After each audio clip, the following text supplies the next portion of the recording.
自分がやってるのって大体、武将さんとかが半年ぐらい前にやってこう苦労したところを、なんか武将さんすごいことやってんなーみたいになって、で自分のチームとか周囲で困ってることが、あれやーみたいな。で、だから周囲からなんでそんな知ってんのみたいになってて、いつもなんかチートしてるようなふうに言われるんだよ。いや、つまり、なんでそんなサクサクいけないみたいな。普通はだからこう行くのに、スーっていくから。Is it broadcasting now? Yes. Let's bring it up. あれは役に立ちますね。Okay. Hello, everybody. So, if you're okay, I suggest we start. A quick presentation in the beginning, just a few minutes, so to give a little bit more time for everybody to come to the room. So today we have a very interesting topic, but before that, I want just to start with a very quick introduction, like what happened with Azure in the last month. So we have like several updates, and I want to highlight the one that I think are most important. First one, API management. API management made something very interesting. They actually made public their roadmap. So you can go to the website and see like what are the features currently in development and what will come next. So this is like a complete transparency of what will happen with API management in near future. So this is very cool. I like this service very much. So I constantly check basically the roadmap and talk with the team and see what can be improved. Something very interesting that they added also is now we can actually get access to the request log. API management is very good system, but some of the metrics are not so open to everybody. So now you can call API and get a log for all the requests. Something very interesting is also that they added XL transformation policy, so you can change the XML responses and requests basically applying XSL rules. And another one that we actually were pushing for a very long time, API management has like a big difference between the different tiers. Now they start to align a little bit more, and the restrictions for the development tier are stripped down, and you can have unlimited amount of accounts, and also you can support VNet. So if you use API management developer tier for your pre-production environment, now you can simulate very well what you can do on production as well. Also, they added a very nice feature. Basically, you can mock your responses. There is like a policy that allows you to configure responses on backends that actually don't exist. So on an API management level, you can say, I want this API always to return certain response code or certain response body. Something very interesting as well is a retry policy. So you can wrap several policies in a retry policy block, and they'll be retried several times based on a condition. So imagine that you have a networking glitch for a fraction of the millisecond. If you apply the retry policy block, this will allow you very quickly to retry and get the response. If it's something serious, then obviously this won't help. But for a small networking glitches, this is very helpful. And for the event hubs policy, which allow you basically to fire events to event hubs, now you can dynamically specify partitions. So this allows you to be a lot more flexible with this policy. So this is very quickly going over the features, but please go and check. API management is very interesting service. And if you are developing APIs, will make your life a lot easier if you use it. DevTest Labs added auto shutdown notification. So one of the cool features in DevTest Labs is that you can control very well your costs and also allow you to define patterns, like when the virtual machines are working or they're shutting down. So these features is basically before the virtual machine shut down, 15 minutes before that, you get a notification. So if you're in the middle of something important, you can block the shutdown or you can save your work, depending how important are the things that you're doing. And there is a nice integration with webhooks, so you can actually connect it with other tools that support webhook integration. Service Fabric released a new version of their SDK and also tooling. So now you can have more metrics actually on a node level in the Service Fabric Explorer. Service Fabric Explorer is a great tool to give you like a very good visibility of all the nodes in your cluster. Also, it was the team added dependency injection for some of the dependency that are native to Azure Service Fabric.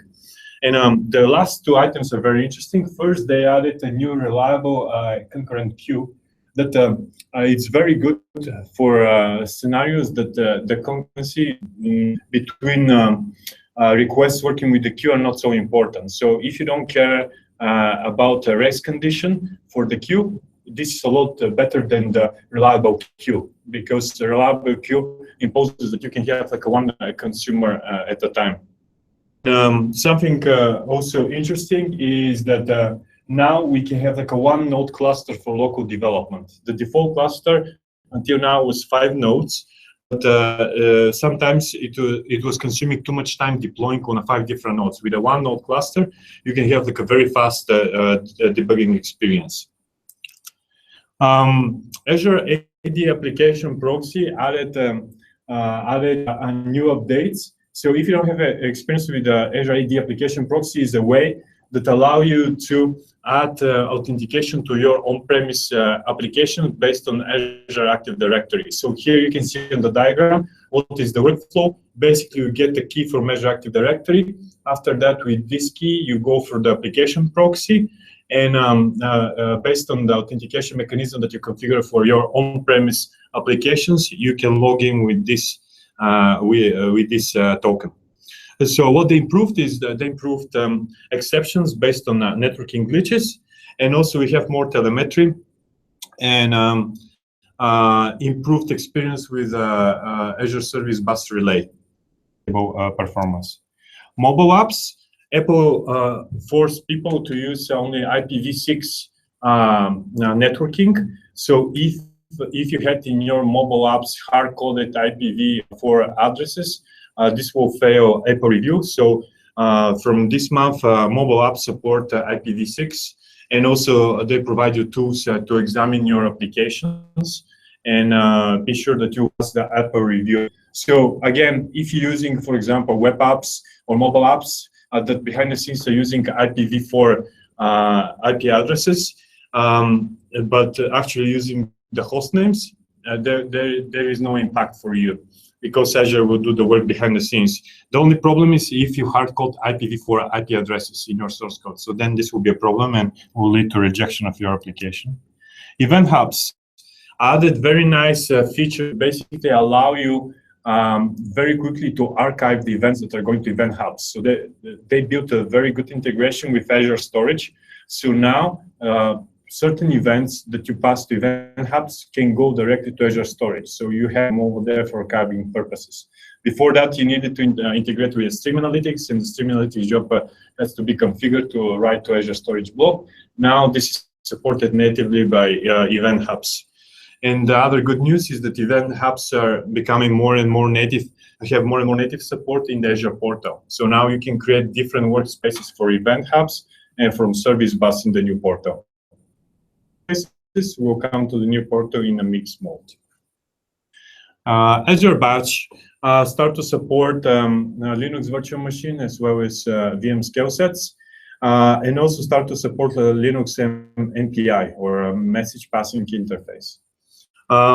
Something else that they make, like they start to support packages on a task level. Before that, they were supporting on a job level. Task level is one level lower than a job. And we also have support for virtual networks, for virtual machines, and job auto completion. So now, when all of the tasks for certain job are completed, your job will be auto completed. So you don't need to do this manually, or you don't need to write additional logic. Another interesting part is that you can persist your job with Azure Storage at a great cost. And we also have like Azure portal updates. Azure SQL Advisor, I think, very interesting. Actually, one of our teams recently got a lot of updates, a lot of alerts saying that you don't use the right indexing policy. And it's very cool because think behind the scenes there should be machine learning or our smart technology that scans our database, scans the way that we work with them, and comes with the recommendation. Before this month, it was taking like a 1 week. Recommender can come with some suggestion, but now it's down to 1 day. So basically, you create your Azure SQL database, and this advisor will scan and will understand your patterns and will tell you what you need to improve and what indexes you need to do. Azure PowerShell had the breaking changes from 1 to version 2, and now the team introduced a version in between 1.7 that will fix some of the breaking changes. So here you can see these are all storage commandlets that had issues in PowerShell 2.0, and now with 1.7, actually, the team is trying to fix the issue. So I think soon, or I think there is already a blog post, and it's very interesting, especially for the people that are using PowerShell for automation. Microsoft Operation Management Suite added support for Docker. So now basically you can get different performance indicator and logs from your Docker containers and centralize them in one place in OMS. This will allow you to have like a centralized repository for container inventory, performance data, and logs. And it has very good search capabilities. It's very good for reporting, and you can configure alerts that notify you if something goes wrong. And the last slide is about the 2 new regions that were added. These are UK South and UK West. They become generally available. With that, the Azure regions top to 30, and there are 4 more that are announced and will have general availability soon. So the news for this month is that UK regions are generally available, and I'm not sure when exactly, but Korea region will be the next one, with Korea Center and Korea South. Also in America, there are special regions prepared for the DoD. Department of Defense, but I guess we cannot use them, so we just we know that they're over there. So yeah, this is very quick update. A lot of information in just a few minutes, but if you're interested in some of these topics, please go and check with Azure, and definitely there is what we can learn in that. And with that, I want to introduce our main topic for today. We are honored to have Drew, who will talk about .NET Core in React. I think you already attended or watched several of the talks of Drew, and I'm sure that today it will be another great one. And with that, Yeah, thank you. yeah. Good evening. Good evening. Thanks everyone for coming. It'll be fun. So we have this session, and then after this, we have the Ignite conference, Microsoft kicking off. And so I go to the next room after this, and there's a live stream of that conference that I have to be on. And so I'll be going from now until midnight. So help me keep my energy up. Can I hit this button? Is that good? Cool. So let me switch over here. Start this one. So as you said, my name is Drew Robbins, and I'm the Director of Technical Evangelism here at Microsoft Japan. And so I have 27 technical evangelists on our team who have all different expertise, and they're actually here to help any of you and any of your companies implement really any technology that solves a problem for you. A lot of times we work on all kinds of different technology. People think we would just work on Microsoft's technology, but I know Eric is talking to me all the time about all these other things that he works on. And so Eric is actually from Corp, DX as well. And Ushio-san is, you're also technically from Corp, but live in Japan. Yeah. So kind of quasi, you're a hybrid, hybrid deployment technical evangelist. And so, so I've been at Microsoft, we were talking earlier, we're trying to figure it out, 11 or 12 years, one of the two. Eric was still in school when I joined Microsoft, and we were trying to figure it out. But the reason I joined Microsoft is because I love technology, And number one, I love to code. And so I'm always trying to find time to code, even though I'm managing now. And whenever I do code, I always try to use the latest. I got to use the latest thing, right? So I started recently using ASP.NET Core. And of course, then you start looking at what JavaScript libraries you want to use. And I think it's just like 2 years ago, if you asked that question, they'd say Angular, right? You got to use Angular. That's the latest thing. And then I check in like several months ago, and I started to build this project. And the biggest thing was React. You got to use React. And I'm sure by now, half of you have like another library that you're thinking, Drew, no, you should be using this JavaScript library. It's kind of hard to keep up with all the JavaScript libraries, and so I thought I'd kind of talk about what I've learned over the last few months around using ASP.NET Core, which we'll talk about what that is, and React together, along with a few other tools. And then we also talked about maybe in a month or two, we would do a follow-up session where I would do the, maybe with Ushio-san, we could do it together. Yeah. We do the DevOps side of this where I have all this wired up in a BSTS with continuous integration, continuous deployment, and all those latest things. So we might do that follow-up session in a couple months. And so with that, if you have any questions, please just hit the table or bang the table because I can't see the hands down here. And certainly blurt out and ask your questions. I like interactivity. And so let's do that. So first of all, how many people have kind of watched the news around .NET over the last and seen what we're doing with .NET Core and .NET Framework? Some people, a few. So the big news that we had over the last year was that we took .NET open source. And specifically, we took a version of .NET called the .NET Core, which was built from the ground up as an open source project that really kind of rethought some of the architecture of .NET that built up over time. .NET Framework, I think, is from 2000, and so it's pretty old, 16 years. Geez, and so it has built up its kind of mammoth architecture over time, and it's still a great framework for building the applications that we've built, whether they're desktop applications or large ASP.NET applications.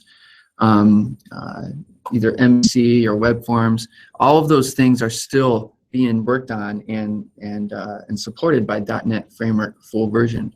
But the team, especially in the web space, really wanted to rethink, hey, if we rebuilt .NET today based on the way people like to build applications today and the way the community likes to have an open source framework, what would we do different? And obviously one thing is we would open it up.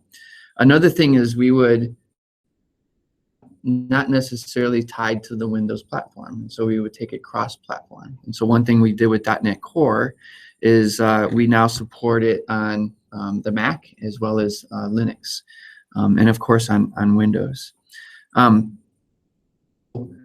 .NET Core, we've built it so that it can build web apps. It can also build the universal Windows apps that you use if you're using Windows 10 today. And really, there's still a common set of runtimes and languages and technologies that support your development that work across the .NET Framework and the .NET Core in a similar fashion. And so, again, it's developed in the open.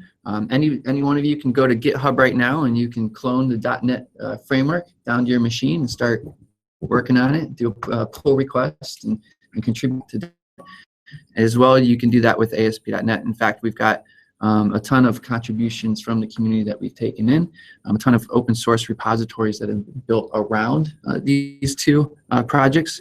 And so I think it was just a week or so ago, a statistic on GitHub said that Microsoft has the most open source contributions of any company. I can't remember if it was people or projects or contributions. I can't remember, but somehow we popped to the top. And so it was pretty, a lot of us that love open source at Microsoft were kind of really happy to see that. So that it's changed quite a bit since even 4 or 5 years ago. So that brings us then to ASP.NET Core. And so similar to .NET framework, we also have the full version of ASP.NET 4.6. If you've built applications with ASP.NET before, this is the way that you move those applications forward and continue to use kind of our latest contributions and enhancements in that framework. However, if you want to, you can switch over and use ASP.NET Core 1.0. The versioning is a little tricky because at first we called this ASP.NET Core 5, or we called it ASP.NET 5. And the reason we reset it to 1 is because it really is somewhat of a rebuild and reset. It's almost like a new technology. It works very similar. It looks very similar. A lot of the are compatible on both frameworks, but it is kind of a new version, and so we felt like we wanted to make it a 1.0 version. If you are really familiar with ASP.NET 4.6, you will find things that are not yet implemented in ASP.NET Core 1.0. Or you'll find that they're implemented differently, and so they may not be completely familiar with you. It may take a little bit of time for you to come up to speed on it, and so again, it will feel like a little bit like a 1.0 experience to you when you build your applications. Now, ASP.NET Core 1.0, actually, this gets a little confusing. It'll actually run on the full run, but it'll also run on the .NET Core 1.0. If you run it on the full runtime, you'll run it on Windows. If you run it cross-platform, then you'll run it on .NET Core 1.0. Okay, so that gives you kind of a quick overview. On top of that, of course, then we have web frameworks, primarily MVC. You have the ability to web API and web pages with MVC. You will not find web forms, unfortunately, on .NET Core if you're looking for it. And then another critical library that we're going to use today, so I wanted to talk about, is Entity Framework. Taking this path of having a Entity Framework 7, can't remember the full version number, I think it's 6, that runs on the full .NET framework.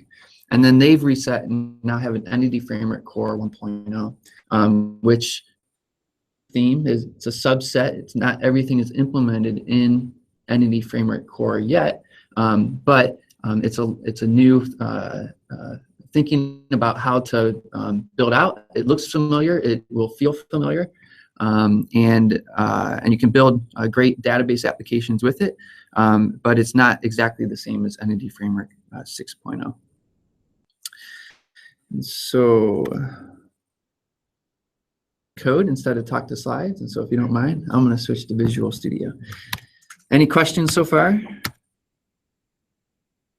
Well, we'll launch Visual Studio. So, often when I do these demos now, I'll use a tool called Visual Studio Code. Has anyone tried Visual Studio Code yet? It's kind of our lightweight, again, open source tool for building applications. Kind of sits in between, if you like to use Notepad every so often, or a very lightweight editor, and then sometimes you use Visual Studio 4 version. It sits in the middle in terms of functionality. Today I decided I was going to use the full version of Visual Studio because we can see some of the great productivity features in Visual Studio. But everything I do can work with any editor. You can compile from the command line. You can run from the command line. And so inside Visual Studio, I'm going to hit New Project. Find the .NET Core and ASP.NET Core web application. And we'll just call this Azure, call it Tokyo, Azure Meetup. Click OK, and that's going to bring up this dialog. And you have 3 options. You can create an empty application and just build straight from scratch. If you only want a web API, you can do that. If you want a full web application, which is I just clicked, you can do that as well. The reason I did web application is because we're going to reuse some of the ASP.NET MVC UI components as well, not just the API.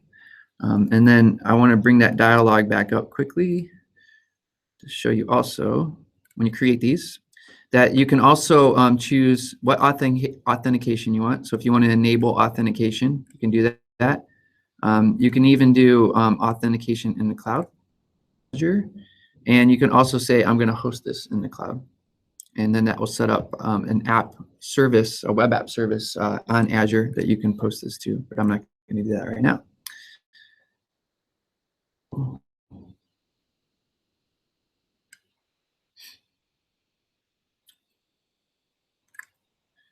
If you didn't like that, I created a new project, so let's try it one more time. Tokyo Azure. Try that again, click OK.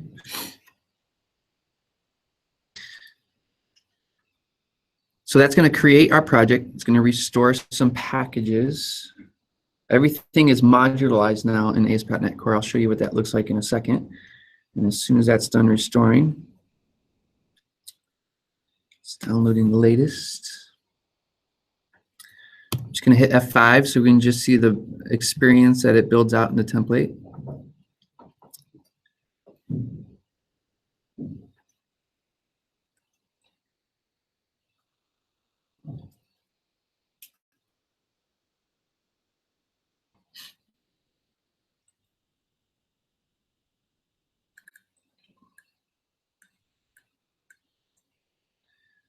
Give it a second to build for the first time. Okay, so this is experience. It looks like some of the old ASP.NET templates as well. Basically just some documentation for you. And then it's got the familiar kind of MVC interface with REST URLs and all of that. Great. So that's the basic template. And then what we're going to do is build out from here a web API, and then later on build out some UI for that. And the scenario we're going to use is a to-do list, a real simple scenario. Inside the project, zoom in here. So you'll see kind of some familiar things if you've done MVC development before. You see your controllers and views as well as a stat files folder. In addition to that, you're going to notice a couple different things that are maybe new to you. Project.json is where it's kind of the modularity of .NET Core starts. This is where you define all of the different libraries that you want to have in your project. All of these libraries are pulled from a repository, from a NuGet repository. And it's really nice because you can really get this down to the minimal set that you want in your application, and then you can add up over time as you need additional features. So that's the project.json. They split out app settings now into a JSON-like file here, and so that makes it a little bit easier for tooling and applications to leverage. There still is a small web.config file, but you won't do that much in this web.config file anymore unless you're really needing to modify the environment that your application runs in. And then finally, you're going to see program and startup, because you'll notice it has a main routine. This can actually be compiled into an executable, and a new web server for development called Kestrel is included in this compile. So if you compile to an executable, you can just run your web app and it will launch Kestrel and start listening, and you can actually use your web application without having full IIS or without deploying it to Azure. And you can do this on Mac and Linux as well. And so it's a really nice thing that's built in right into the template for you to do. Once you launch your application either in a hosting environment or with this Kestrel environment, then you're going to have startup.cs, and this is going to have a couple things. Again, you're going to see how modularized ASP.NET Core is by looking through here. One is you're going to see the startup routine. Then you're going to see configurations where you start to add services that are required for your application, and you have to really add everything that you want, because it wants to be modularized. It wants you to explicitly add the things that you want to have in the runtime, in the memory space of your application. So in this case, we're adding the MVC framework. If we weren't going to use MVC, we could get rid of that and we could add a different. And then there's this configuration method. And in configure, we can go through and load up our configurations from settings.json file. We can configure things like we can say, hey, we're going to use static files, and we can start to configure our MVC routes. And so we're going to come back here in a little bit because we're going to have to configure some ourselves. And then finally, like I said, you have your views, you have your controllers, and then you have your static files. We also include support for Bower libraries right in the template. And in fact, if you look at the project.json, it has setup steps, which includes running Bower install and tools doing and publishing your files to a server. You can manage these Bower dependencies right here. You can manage within Visual Studio, and you can go out and search and add new Bower dependencies. You can also just open up the Bower file and configure dependencies within the file. And you can also add NPM and get the same type of tooling support within Visual Studio if you want to get NuGet or NPM packages, node packages. So that gives you a quick overview. Any questions about the template and the kind of base experience for ASP.NET Core? Otherwise, we'll get to coding. Okay. What I'm going to do is, first thing is we're going to create our model for this to-do. And just zoom out. They're called models.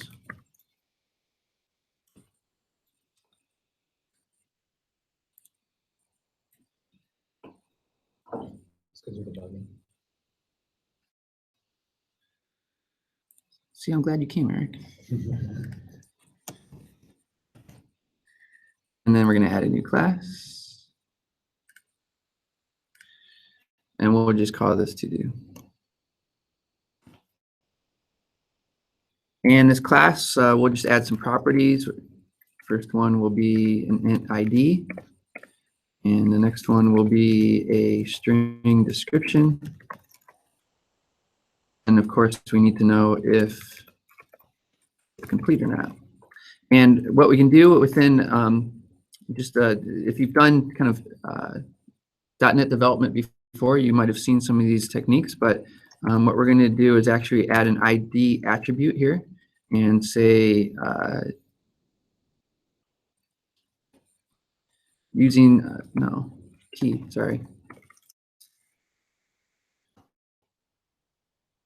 the data annotations. And data annotations will tell a couple of things. One, if I do any kind of validation logic within the application, I can use data annotations to make sure if things are required or a certain length or a certain format. And then also when Entity Framework goes to initialize my database or modify the database, it'll use these annotations to figure out what types of schema to use in database as well. And so this will just make sure that this becomes the key in my database. And I can also, for the description, of course, I want that required. And the max length, I want it to be 512. Okay. So now I have a model for me to use. And so what we want to do next then is go over to controllers, and we'll create a new controller. And we'll call this to-do controller.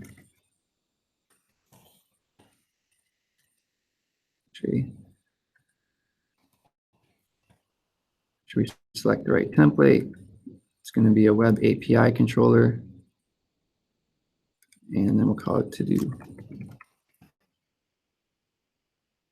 And here, it just provides some kind of default boilerplate code here that returns a list of strings. And so we'll just reuse that because what we want to do is return a list of to-dos. And we'll bring in the to-do class. And then we'll just make this a new array of to-dos. And we'll create a new to-do here. And ID will equal 1.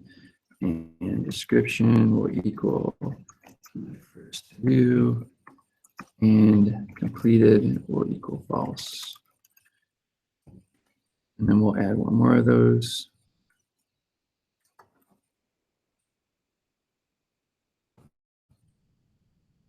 true.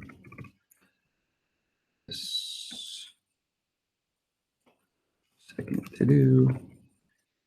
And then we'll make this ID2. If I did all that correctly, we should have, that's going to return a list of to-dos. We'll hit F5.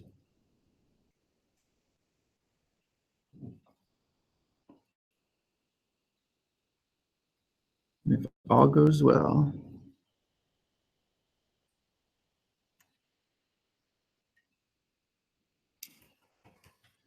should be able to pull up my controller, and you can see the two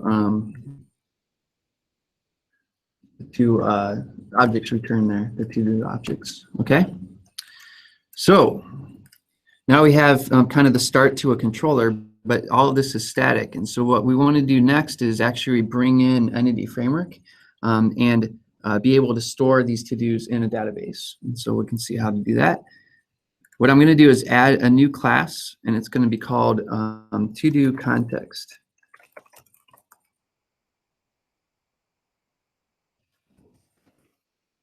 And I'm going to reference a class or inherit from a class called DB context.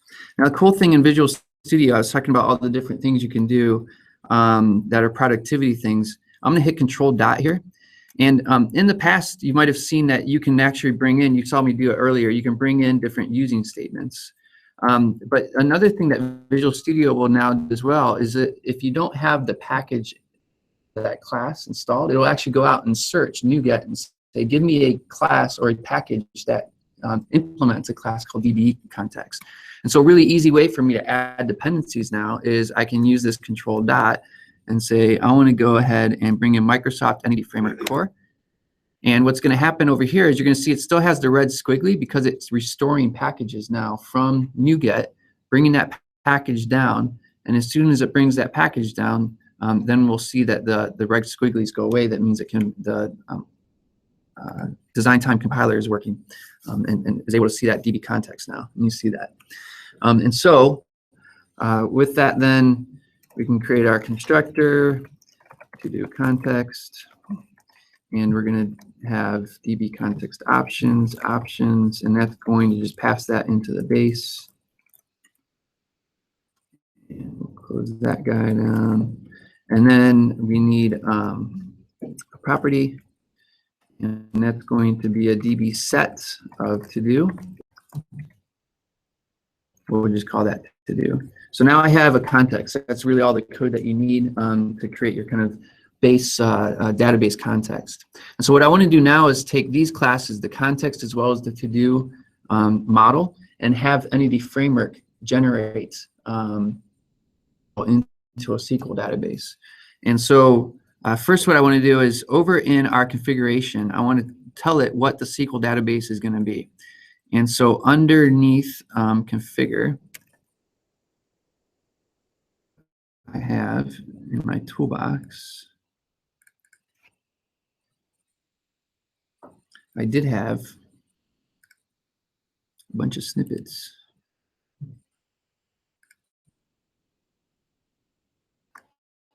That's not good. Do a little trick.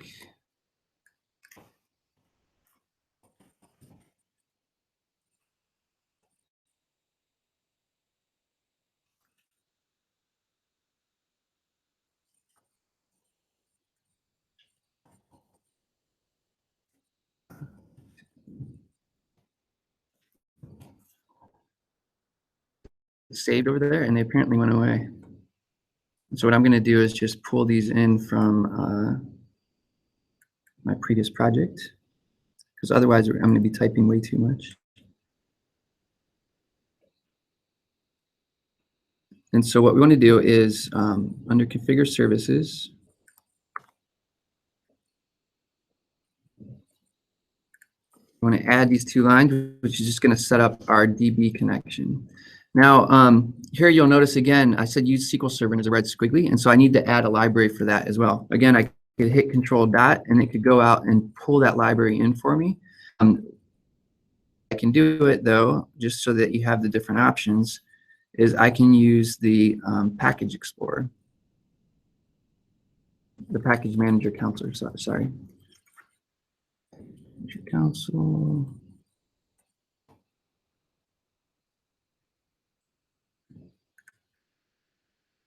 What we can do is say install package and Microsoft Entity Framework.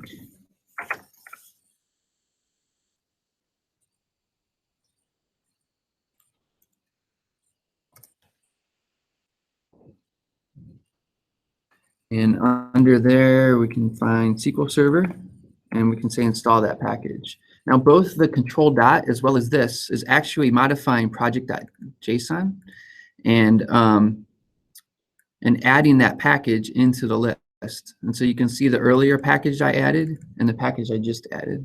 So another way that you can add packages is just manually to this list. And this is kind of nice because it will also go out and query for different package names. And my tools package, which tools is going to actually add some additional things to package manager console for me to modify the database. And so I'm going to bring in the latest version of that.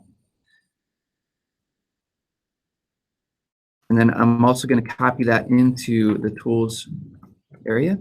And that's going to make those tools available within the package manager console. On this down. If I wonder if hot as well. And so can you check the temperature thing on the, I'm like crazy over here, which is pretty normal for me, but I want to make sure you guys are, no one's too cold, are they? Oh, okay. Yeah, just pop that thing down as low as you can. Okay. So we have our tools now. And what that added now is if I go down to the package manager console, now what I can do is there's a command called add migration. And so add migration is actually going to generate a file which has basically a script in it to go out and generate the database schema in SQL Server.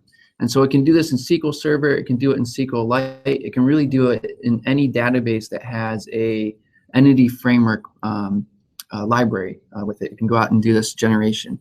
And so this is just going to be my initial migration.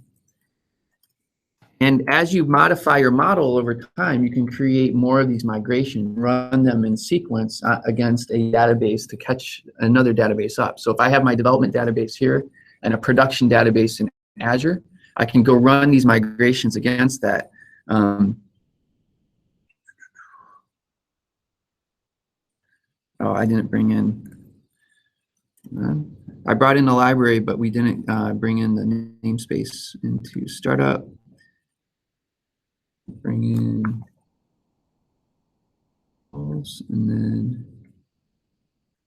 bring in a using statement over here. And now it will be able to compile. And so as I create these migrations, I can go rerun them on the production database and catch the production database up to whatever the current data model is. Okay? And so now it's created this migration, and you can see it's just a C# class file, and it's going through and saying we're going to create a new table called to do, and that table is going to have a set of columns. You can see it's using my annotations like the 512 maximum length and the fact that something is required, false. And so, and it's setting the key for ID. And now what I can do is from this tool, I can also say, go ahead and update my database. And if we look at startup, change the name of this to Tokyo Meetup 2, just to make sure. Bring open the SQL Server window. SQL Server object is core.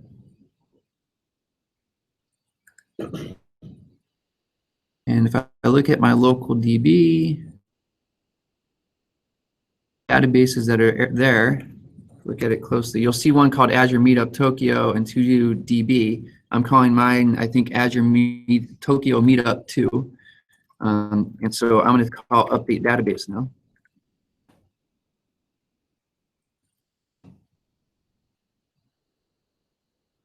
And that will actually create that database and then run those migration scripts to generate the model.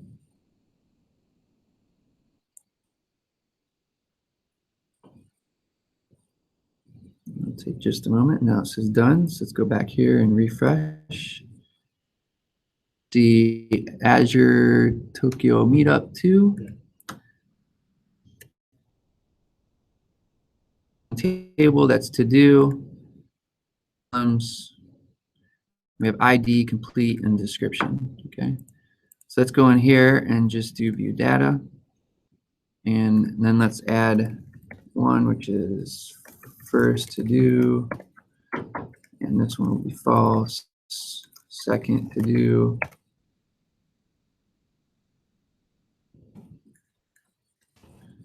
Okay.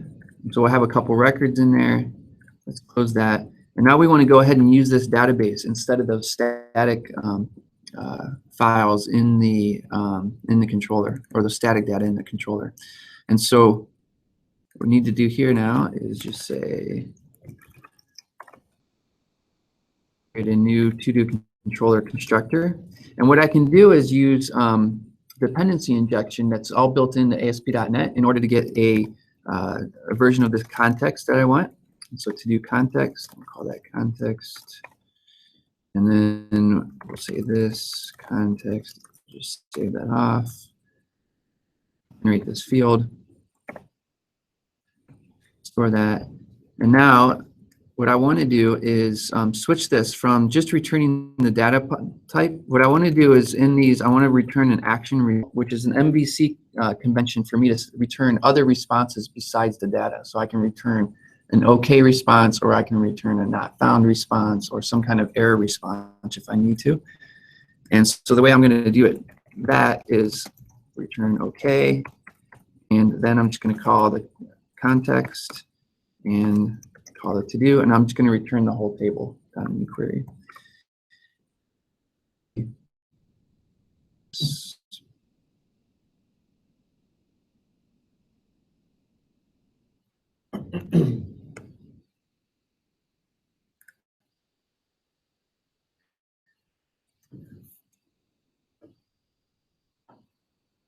You see now it's got the data coming from the database. Okay. So with that, we now are able to request a bunch of data. What I want to do is implement the rest of this controller. And so let me copy in the code over here. Drew, so far, do Yeah. you have something that is .NET Core specific? Because it looks very similar to .NET, the full version. Some code that is .NET Well, Core specific. The code right now looks very familiar, like the Yeah. Entity Framework code and everything, Yeah. and that's the subset that feels familiar. You don't have all of the features in here, but there's Yeah. nothing specific to .NET Core here that wouldn't run on the full version of the framework. Right? You'll find things missing here, Yeah. but not necessarily things that are here that won't run on the full version, if that makes sense. And so I'm gonna copy here. Okay. Just let me copy this in, and then I'll. So all we're doing here is we've got our get routine that returns everything. We've got a get that has an ID. It's going to get the ID from the URL. We have a post in order to create a new to-do. And then we have a put in order to update to-dos. And then finally, we have a delete if we need to delete to-dos. Okay, so that's going to be all implemented now. Now, if I wanted to test this hard just in the browser, and so one of the things that we can do with .NET, and again, this is not necessarily .NET Core specific, but I want to show you that it still works on the .NET Core, is we can add a Swagger into this project pretty easily. I'm looking for Swashbuckler. Yeah. Great. Yeah, and then I want actually 6.0.0. I don't know why it doesn't come up in IntelliSense. I think it's 9:30. 2 is the latest. I did. I'm going to save this. It's going to download and restore packages again. And the Swashbuckle tool is going to give me a UI within my project in order for people to have documentation as well as test out the API that I'm creating. So now that that's done, if we go to Startup, Configure Services, again, you have to add all these services in as you need them. We want Swagger Generator as a service. And then down here, we want to say use Swagger and app.use Swagger UI. And then let's go ahead and run that.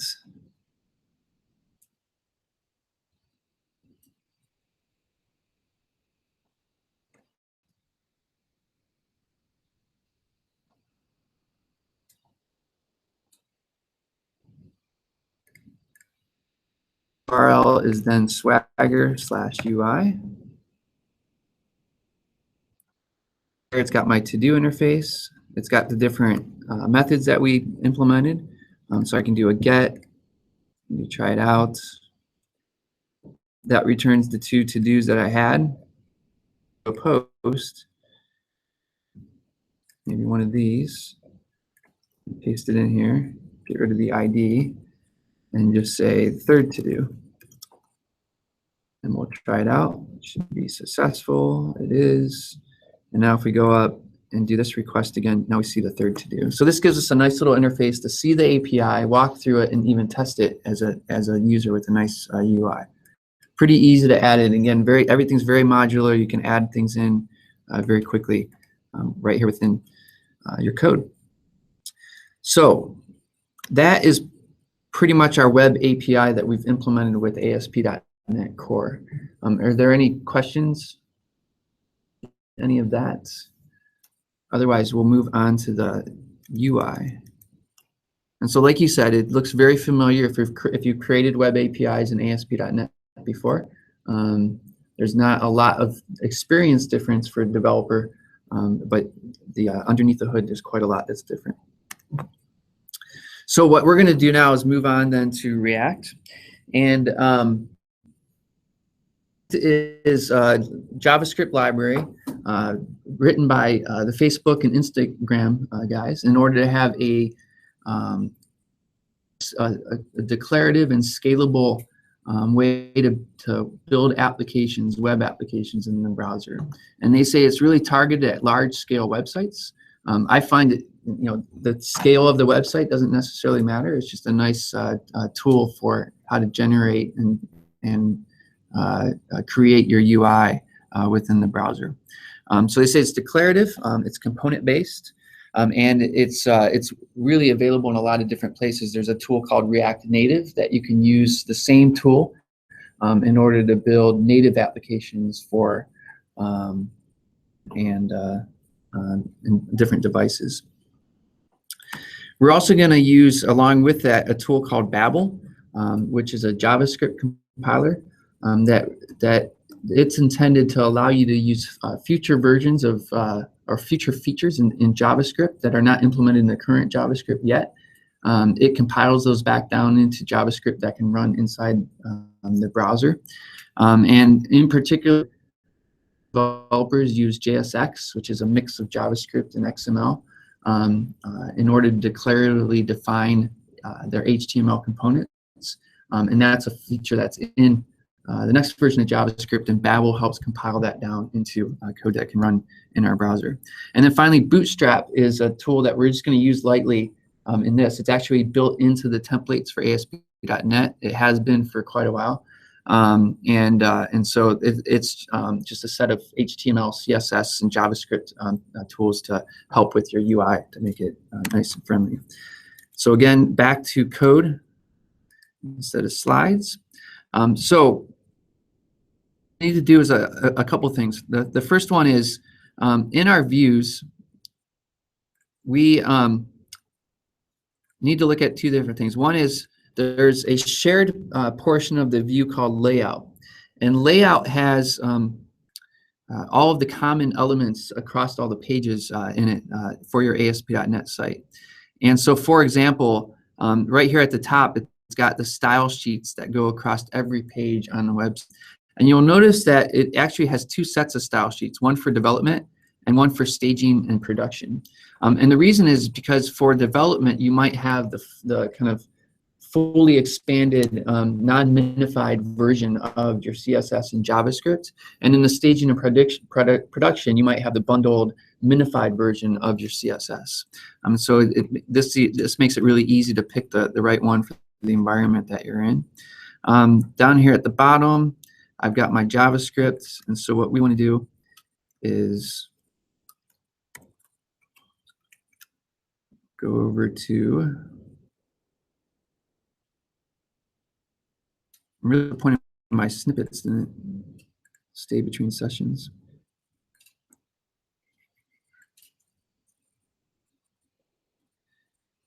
So we're going to pull in 3 script libraries. And we're going to put them both in the development and production section for now. And later we can clean that up. And so basically what we have here is React has 2 different libraries that you want to bring in, the React and then the React document object model. And then we're also going to bring in the Babel library, which is that JavaScript compiler. Libraries that we're going to bring in for this project. Now we have those libraries, and so what I want to do is switch over to index.cshtml, which is the home page that you saw with the banner and the kind of default documentation content. What I'm going to do is just go down here and just delete the content that was underneath the big banner. And then we're going to give this an ID so we can use it as the container for our application. Content. Okay. And that's all. We're just going to leave that empty for now because everything else now is going to be generated by React and injected into this div tag. So to create our React application, a new JavaScript file. But I'm not just going to create the JavaScript file. What I'm going to create is a JSX file, which is that mix of JavaScript and XML. One thing you'll notice, if you like TypeScript, you can also use TypeScript with JSX and React as well. All of those technologies will work together. I'm just going to use a regular JSX file today. And we're going to call it main.jsx. And then in order to use that file, we're going to come back to index. And we're just going to say script. And the type is going to be Babel. So it goes through the Babel compiler. And the source is going to be in JSS. And it's going to be main.jsx. And that's going to bring that script library into that, well, into that page. So back to main.jsx.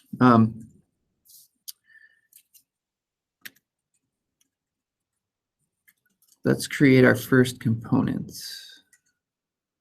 And the way we're going to do that, again, is I'm going to have to copy some things in. This isn't going to be in the right order, is it?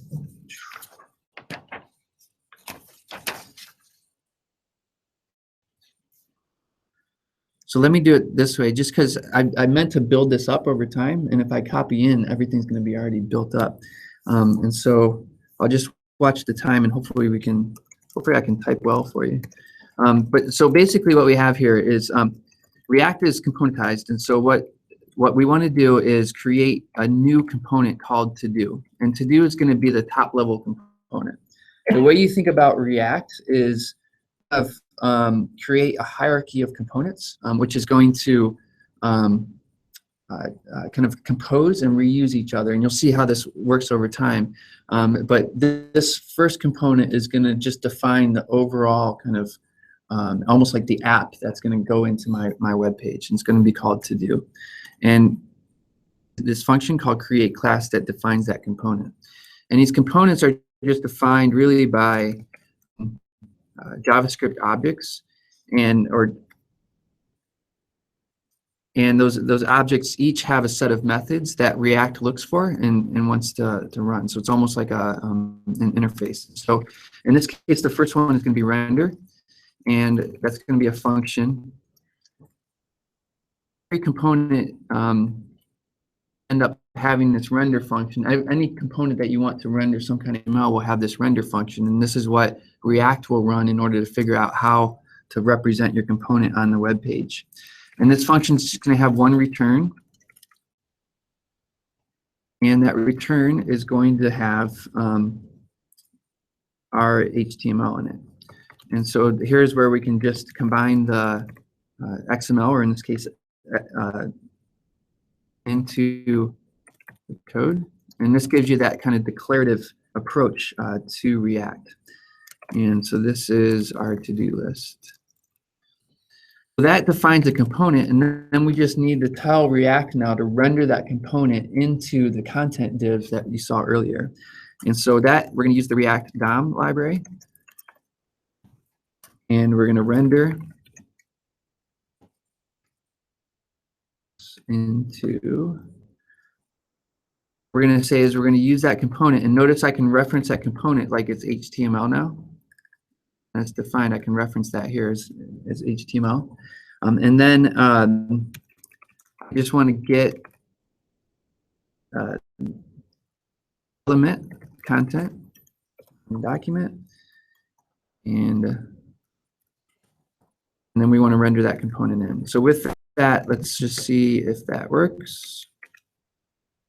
Back here, refresh this. If all works well.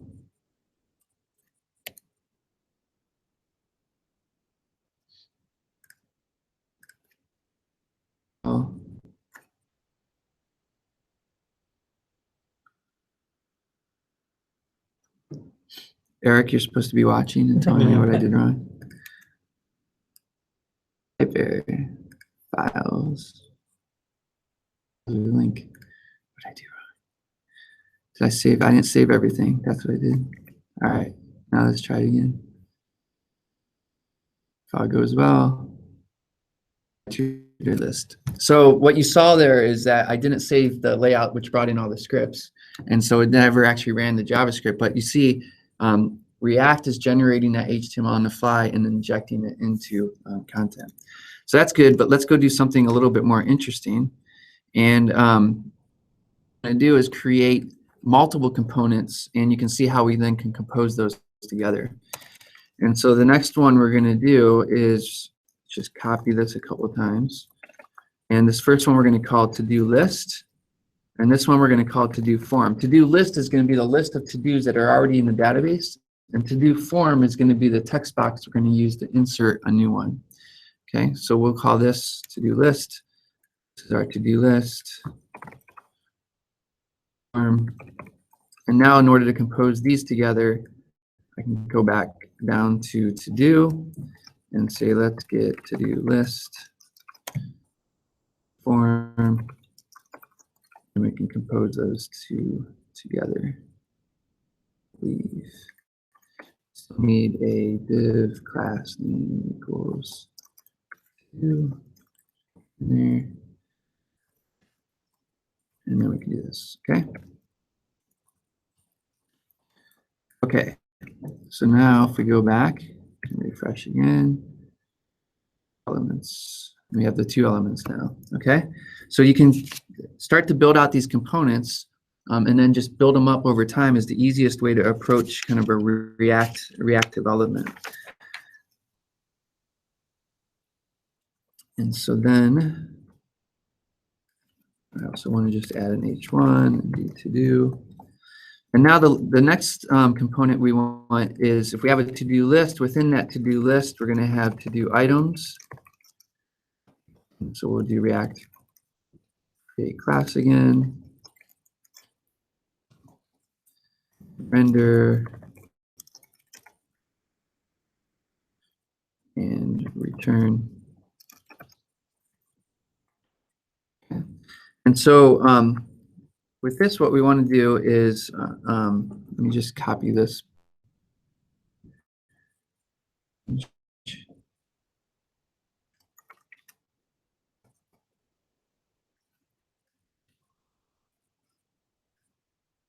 Except for this doesn't exist yet.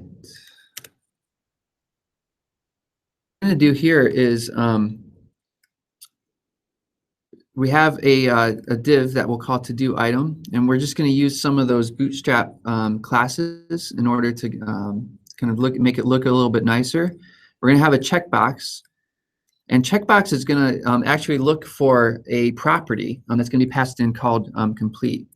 And in fact, what I'm going to do is add one more here. I'm going to use the ID as well. Make this one a 10. And actually, let's div instead.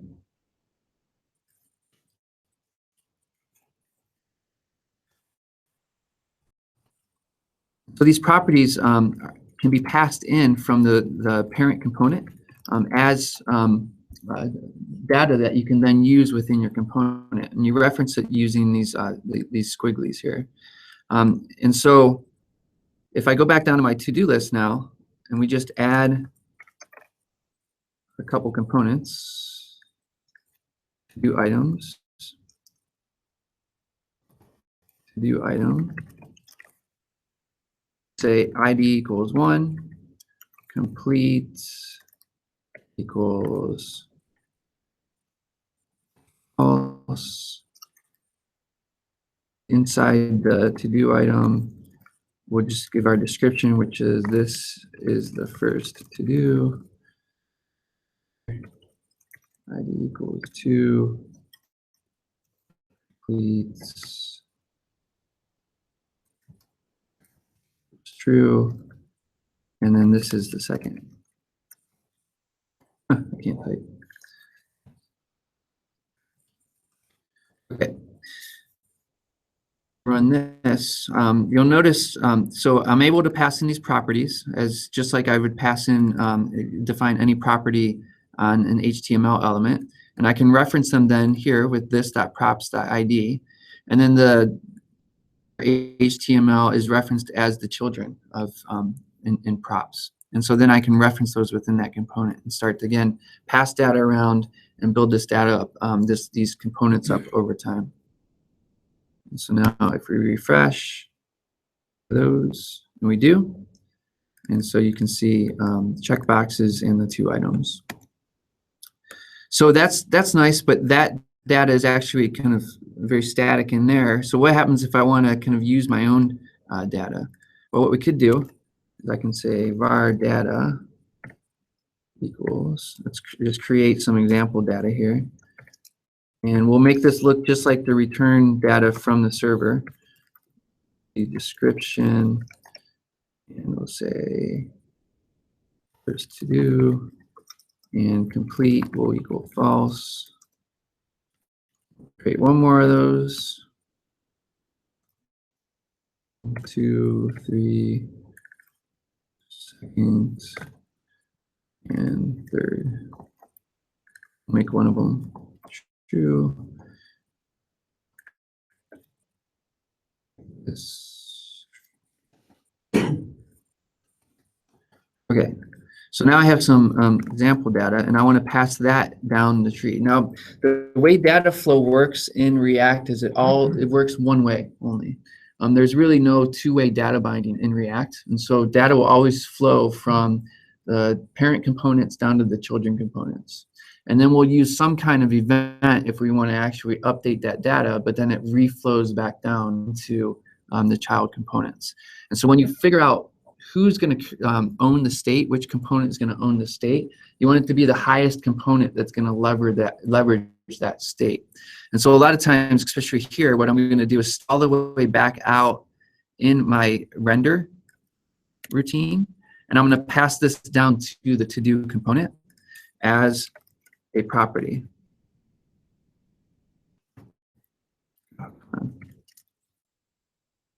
And so we're just going to pass that in, again, using the squiggly notation there.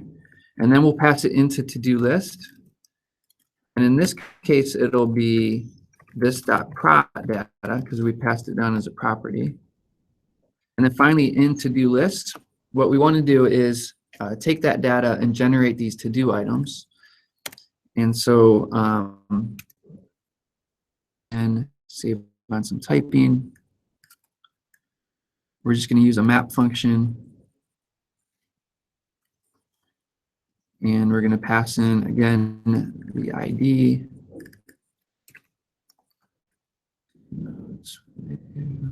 Wrong place.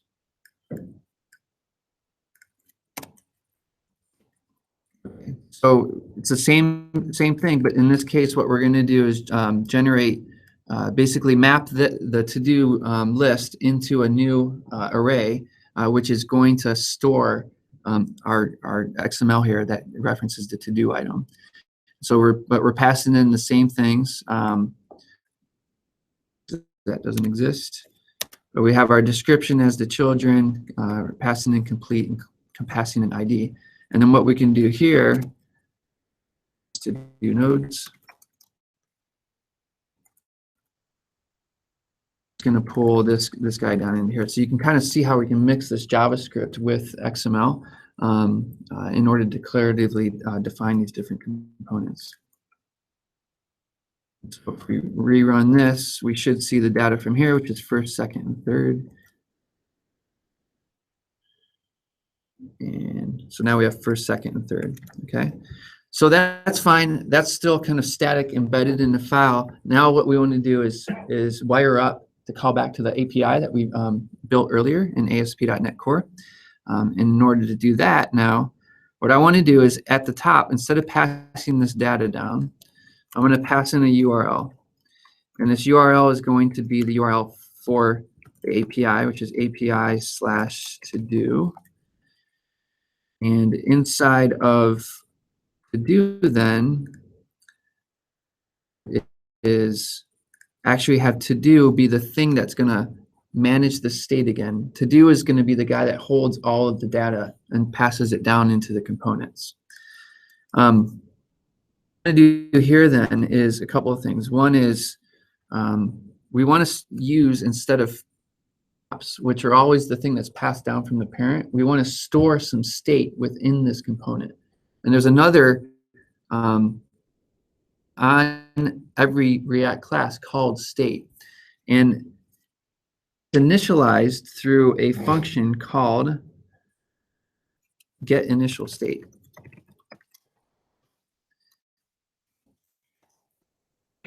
Is going to do is it's just going to return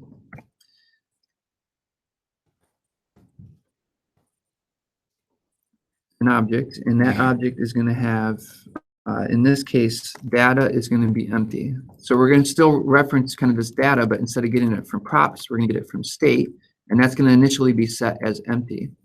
So in order then to get the actual data from the server, what we want to do is create another function, which will be called once the component is mounted and ready to load data, and that's called component_did_mount. And that function lets us then run some code. And that code that we're going to run, because that's going to take too long to type, going to be here, and it's just going to be an AJAX call. Done AJAX calls before, I'm sure, if you've done JavaScript browser. And that's just going to call into the URL that was passed down through properties. It's going to, of course, look for JSON. And on success, it's going to call a function called setState. And setState is going to actually update the state that's stored in this object. And then it's going to send all that data back down through the component hierarchy one way again, always one way. Okay? And Eric says I can try it, and I'm going to try it. You should see the data from the database again. And we do. That's the data from the database, right? Yeah, because I spelled out first, second, third. Maybe we should just go back, and it's not there anymore, so we won't change it. Okay, so we have first, second, and third to do. That's the data from the database. And so now we're actually loading dynamic data passing it down to the component through properties.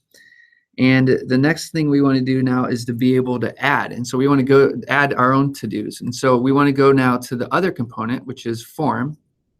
And we want to start filling this guy out.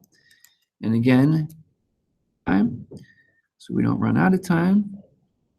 I'm going to go to here, and I've got this already defined. Again, this is just regular HTML here. And we have the form. And what we're going to do is we need an initial state again. So this guy is going to hold some state as well, but this state is going to be basically whatever is in the text box, currently typed into the text box, okay?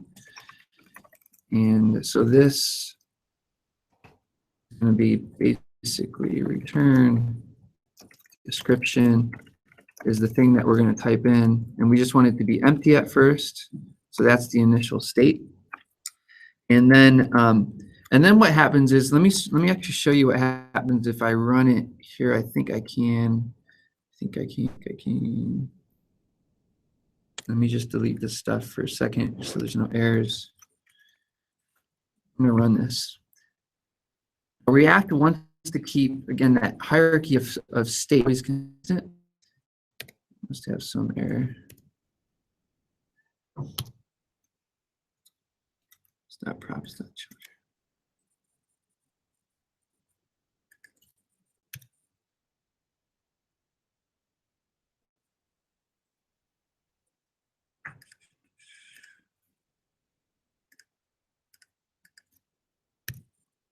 Okay, there it is. So it always wants to keep that state consistent. So watch me when it's going to ignore all my typing because it's going to see that I tried to change the text box, but the state still says that description is empty.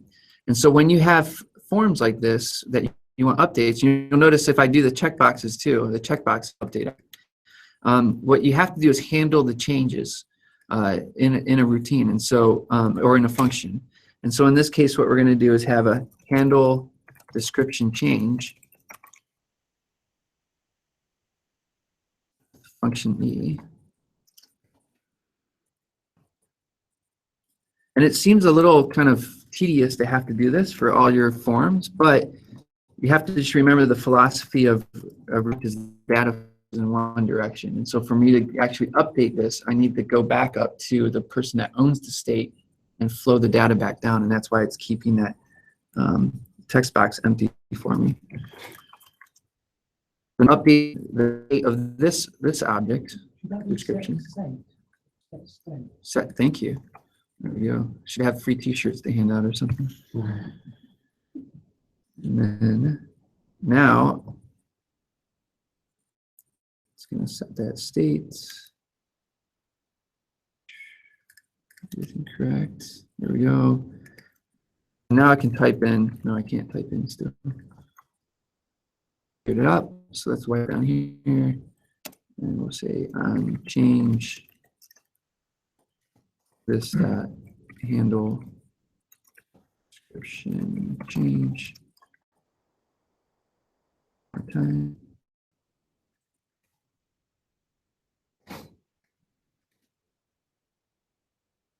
Now I should be able to type in, and I can. Okay. Of course, post isn't wired up yet, and so now what we want to do is wire up post. And this, what we're going to do is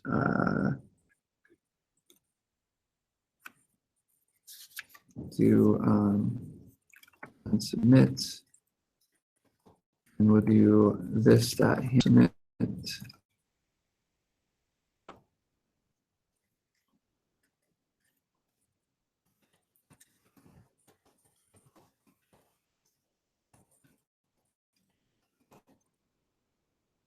Okay, and then for handle submit, the first thing we're going to do is just prevent the default action, which is going to cause an actual post back to the server. We don't want that. Then we're just going to grab a description from the state. Going to make sure that it is not empty. So we're going to trim first and then just say, hey, make sure description is not empty because it is required. If it is empty, we return. And then we're going to state after that to description, and we're just going to reset the state. So if I run this, really it's not going to do much at all, except every time I hit enter,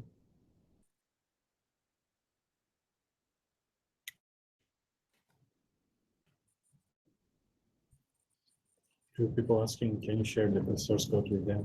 yeah, I'll give you the URL afterwards. And this now if I hit enter, it just empties the text box again. Because what I'm missing right now is the callback then to the upper component, which is going to update the list and then reflow the state. And so to do that, let's go and actually implement this up on the to-do component. We're going to implement a function called handle to-do submit. And this is going to hold code for that. And again, this one is just going to issue a post. In this case, it's going to it's going to JSON and include the to-do that we want to post. And then finally at the end, it's going to add that to-do to the to-dos list and from state. So it's actually going to pull it out of state, add a to-do. It's going to set state again, and that's going to reflow that back down into all the components. Okay. And so this guy then, what we're going to do is just pass him down to this as a property to do form. And so we're going to say this handle submit. And now that's passed in as a property to do form. So if we go to do form again, we can now say this props handle to do submit, and we're just going to pass in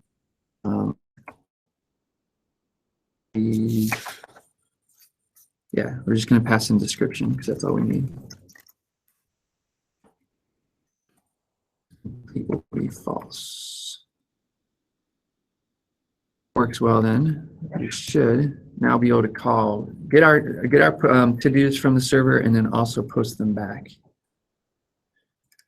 And so this is the fourth. If I refresh, it should have gone to the server and come back.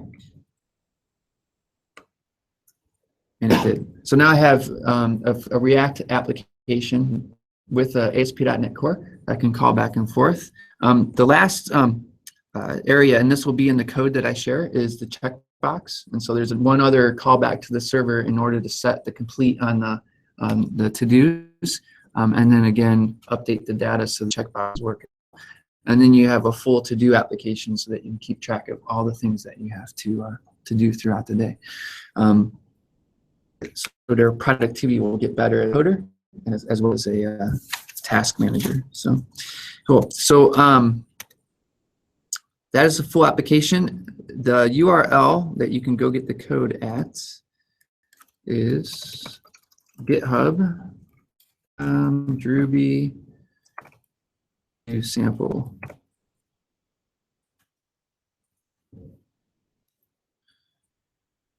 You just go to do sample. That's got all the code there we saw today.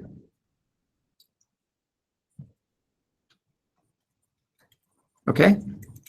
So coming back here, I've got some resources in here. Actually, I should add the sample to this, and then we can share this.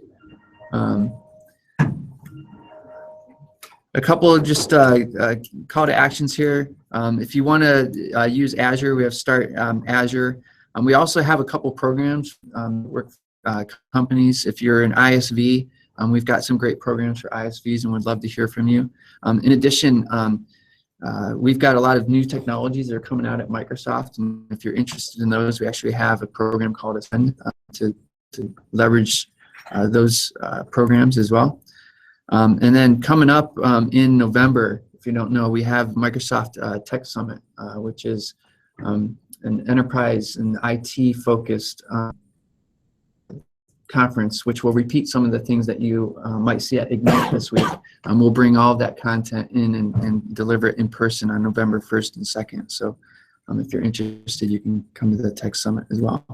With that, I can open up for questions that you have, things that you saw. ASP.NET Core. Yes. We also have like a lot of people watching online, so if they have questions, Okay. I'll let you know. Yeah. Tell me, go ahead and type them in. Yep.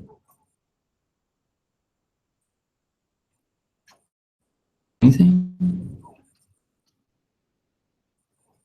I'm used to a Japanese audience not having questions, but there's plenty of international people here. So. Before people have questions, I have a few like Yeah. about the Babel, right? You Yeah. said core feature of Babel currently, or you just use it for your other projects? That's why you're using it here. How did you use Babel in this project? Yeah. So Babel is what is allowing me to mix the XML and JavaScript in code, because that's a feature in a future version of JavaScript. And so what Babel does is takes all those, it implements all those future features and then recompiles that JavaScript down into something that can run inside the browser. So it's all you have instance for React. Is this natively supported in Visual Studio, or you installed some extension? So I actually don't have it set up correctly in Visual Studio. You can actually do better IntelliSense for React. What's happening is it's actually looking at the code I've already written and pulling in previous things. So the first time I typed React create class, it would not give me IntelliSense, but the second time it would. I can reference the React libraries and then have IntelliSense. I didn't set it up. So. And I've seen like a lot of people using Angular. Today you demoed React, like a very high level comparison between the two. Like, in which case it's better to go with React, and in which case Angular better. It's difficult to. He's laughing because I imagine that's a pretty religious argument in some ways, right? Like some people are going to really love Angular, just like some people probably still like jQuery, if you remember that library. But the it's like Angular is much more about two-way data binding, and maybe Eric, if you want to jump in as well, but Angular is much more around two-way data binding, whereas React is more about speed and lightweight and that one-way path for data to go down the component hierarchy. And if you ask Facebook why they like that one-way path, I think they would say that once you have such a large interactive surface as Facebook does on their web pages, having two-way data binding all over the place just ends up slowing down a web page. And you really want to have that ability to update state in one place and then just like really force it down into the component hierarchy very quickly. Angular, on the other hand, if you were to do as many things as you're doing on Facebook, you'd probably see performance degradation over time with all the two-way data binding that's going on. So it's just a matter of it's always the same thing. What are you used to? What's the tool set that you're using around that framework? And then what is it you're trying to build? You can find the appropriate tool for the job. And the last one for me, obviously there is like some very slight delay after you build the application before the HTML is injected and become visible. How can we optimize to make this really minimal? Yeah, that's a good question. I think the delay I'm having right now is just in loading the full JavaScript libraries that are in. They're not minified or anything like that, and so it's having. I'm hitting refresh, and so it's got to reload everything. If I click around, let's see, page. So yeah, so if I click around, like I click the About page, and then let me come back. Now everything's cached. It loads very quickly, right? You saw the quick call to the server, so I could work on some caching with the server as well. But it actually will load much quicker once it's cached, and then also once everything's minified and optimized. So. One of the viewers asked the same question: what is better, Angular or React? But you already replied. Other questions? ASP.NET Core? We created an MVC project, but actually we have an API controller, so it feels like we could have done almost the same with just an API project. That's true. Yeah, I just wanted to reuse the CSHTML that came in the web application. Yeah, and so if I only wanted the web API and then some static HTML, I could have just done that. You're right. So, and that would be faster, actually, right? Because then I wouldn't have to process the CSHTML. So, and if you had, if you do the same demo with VS Code, right? You don't use so much feature of Visual Studio. There's a couple things with the control dot that's not in VS Code. Like, so the VS Code will give me IntelliSense. I actually can't keep up with all the VS features right now because it gets released so often. But things like being able to pull in the package from NuGet right within the code editor is one. Yes, the code generation stuff is in VS Code. Code is getting very rich in feature set as well now. We can pull that and to add the packages and updates to features. Are you serious? Yeah. VS Code? No, in VS. I see. Yeah, so that's a recent update. Yeah. F5ing an ASP.NET app is, you can do it in VS Code as well, but there's a couple extra steps, and so it was easier for me just to do.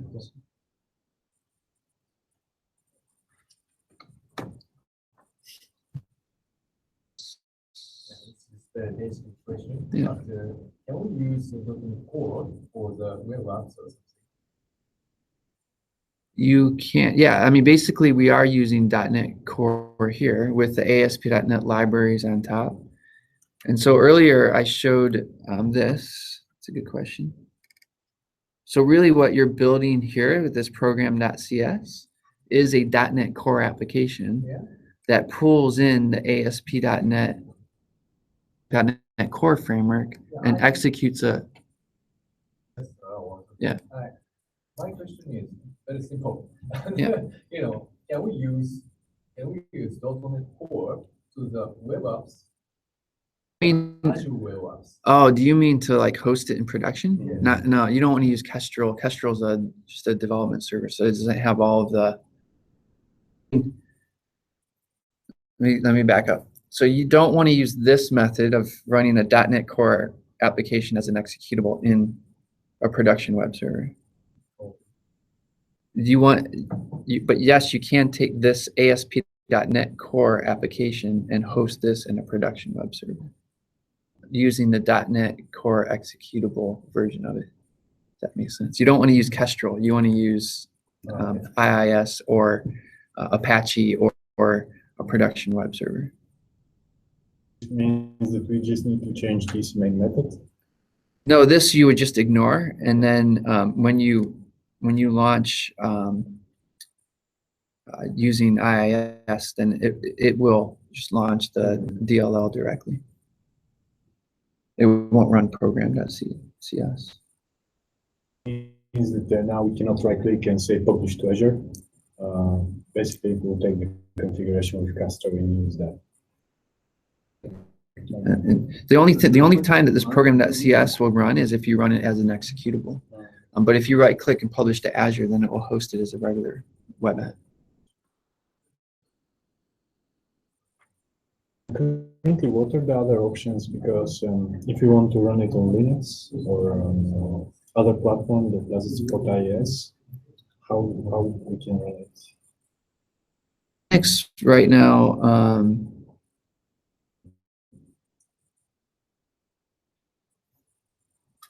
you run it as Kestrel? I think you would actually run it in Kestrel. You would run it as Kestrel in Linux. Huh. Okay. Which is like the, Yeah. I would host on IIS. Yeah. You're gonna get the best for a bunch of other things optimized, but I guess on Linux you can run it in Kestrel and then scale through Docker or something like that. So.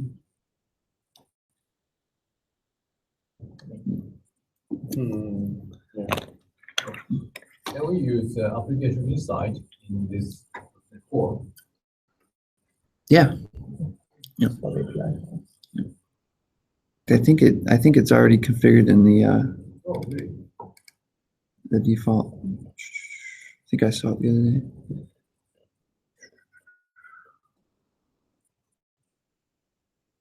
What's that?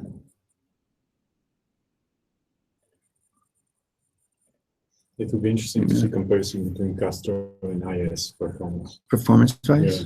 Yeah, I think IIS would probably kick its butt. I think. So definitely, like the throughput, it's insane. What the performance improvements they made. I think I don't remember the numbers, but they're astronomical jumps from there. picture of one cake and they were saying like 1 million, I guess.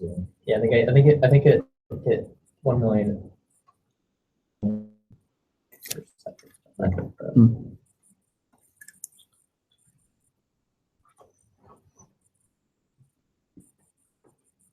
Any other questions? I'm actually gonna have to run. Yeah, thank you very much. Yeah. I think it was a great Cool. session. Okay, thank you. Yeah, if you need anything, I had my contact information in the slides. I'll Yep. send the slides to Yep. you so you can post them. Yep. And you have the GitHub code. And Yes. so reach out if you need anything. So, Yeah. okay. you And maybe very we'll much. do that follow-up session to Yep. do the VSTS integration.